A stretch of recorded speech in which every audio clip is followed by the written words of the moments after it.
Assalamualaikum warahmatullahi wabarakatuh. Selamat pagi dan salam sejahtera buat kita semua. Perkenalkan, saya Nur Alisa Munawarah, mahasiswi dari Prodi D3 Keperawatan Poltekkes Kemenkes Tanjung Pinang. Di sini saya akan memberi edukasi batu efektif untuk memenuhi tugas mata kuliah keperawatan palliatif yang dibimbing oleh dosen Ibu Mutia Deliana Eskep Mkep. Yuk, disimak ya. Assalamualaikum warahmatullahi wabarakatuh. Perkenalkan, kakak di sini sebagai perawat untuk Alisa Munawarah. Tujuan kakak di sini untuk memberikan edukasi tentang teknik batu efektif. Sebelumnya kakak mau nanya nih, Arifin, Mas tahu nggak apa itu batuk? Tidak tahu. Nggak tahu. Kakak jelasin dulu ya. Batuk itu bukan penyakit ya, Dek. Tapi batuk itu reaksi pertahanan tubuh kita terhadap suatu penyakit. Nah, contoh di dalam saluran nafas itu kan ada yang namanya dahak atau dari debu. Nah, reaksinya itu batuk. Batuk itu harus kita keluarkan. Jadi di sini batu efektif. Batu efektif itu apa? Metode batuk dengan benar di mana energi dapat dihemat sehingga tidak mudah lelah dan dapat mengeluarkan secara maksimal. Lalu ada beberapa penyebab terjadinya batuk. Yang pertama infeksi, flu, TBC dan lain-lain. Yang kedua ada alergi debu makanan. Kalau alergi debu ini misalnya di rumah kita tuh kotor, banyak debunya, pasti kita sesak nafas nih, terus itu pernafasan kita tersendat dan ingin reaksinya pasti ada batuk. Kalau dari makanan ini misal nih mamanya Arifin lagi masak makanan yang pedas, terus Arifin hirup, pasti ada reaksi kayak entah mau bersin, entah mau batuk. Nah, itu salah satu penyebabnya. Terus yang ketiga ada kebiasaan batuk yang salah atau tidak baik.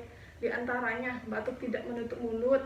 Yang kedua tidak tisu yang sudah dipakai buang sembarangan. Terus yang ketiga, jika lagi sakit atau batuk, Arifin tidak memakai masker. Terus apa sih tujuannya batu efektif itu? Yang pertama, membebaskan jalan nafas dari hambatan dahak. Yang kedua, mengeluarkan dahak untuk pemeriksaan diagnostik. Ini untuk mengeluarkan dahak ini untuk pemeriksaan, misal dari rumah sakit ingin memeriksa penyakit Arifin nih, misalnya ada penyakit terus tuh dari rumah sakit ingin meminta dahak atau sputum, nanti akan diserahkan ke labor. Terus yang ketiga, untuk mengurangi sesak nafas akibat penumpukan dahak. Yang keempat, memfasilitasi pembersihan saluran nafas. Yang kelima, meningkatkan volume paru. Terus etika batuk itu gimana? Yang pertama gunakan masker. Yang kedua, tutup mulut menggunakan lengan Anda. Misal nih Arifin lagi batuk, terus itu kan Arifin kan batuknya biasanya sembarangan orang nih, kayak nggak pakai tekniknya, nggak pakai etikanya, batuk sembarangan.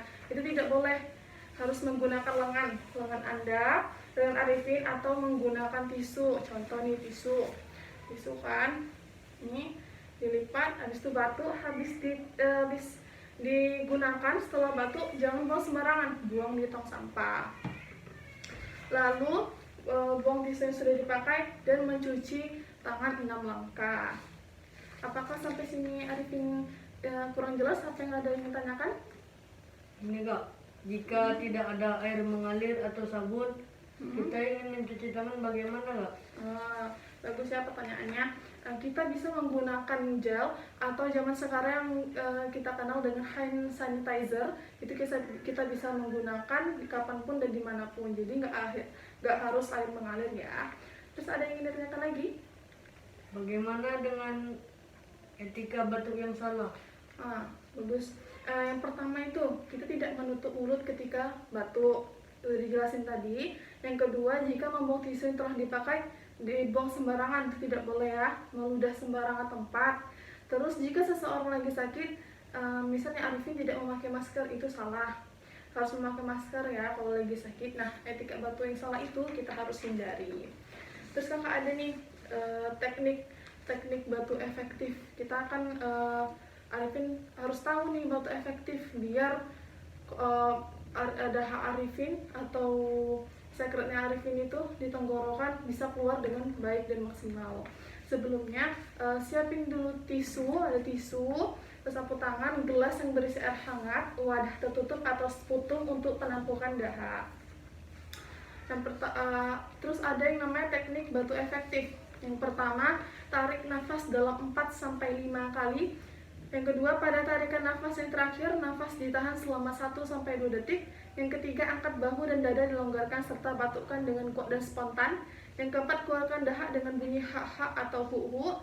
Yang kelima, lakukan 4 kali setiap batu efektif. Misalnya, coba Arifin ikut kakak ya. Misalnya nih, tarik nafas dalam 4-5 kali. Coba Arifin, sampai 4 kali ya. Tarik nafas dalam-dalam. 1, ulangi lagi. 2, 3, 4. Terus tahan yang tarikan keempat tadi. Lalu longgarkan dadanya, keluarkan dahak dengan bunyi yang kuat, ha-ha atau hu-hu. 1, 2, 3. Gitu ya, cara teknik batu efektif. Itu lakukan setiap sesuai kebutuhan kita. Lalu itu saja penyuluhan kakak tentang batu efektif. Apakah Arifin jelas? Jelas, Kak. Oke, itu saja kakak tutup dengan wabillahi taufiq hidayah. Wassalamualaikum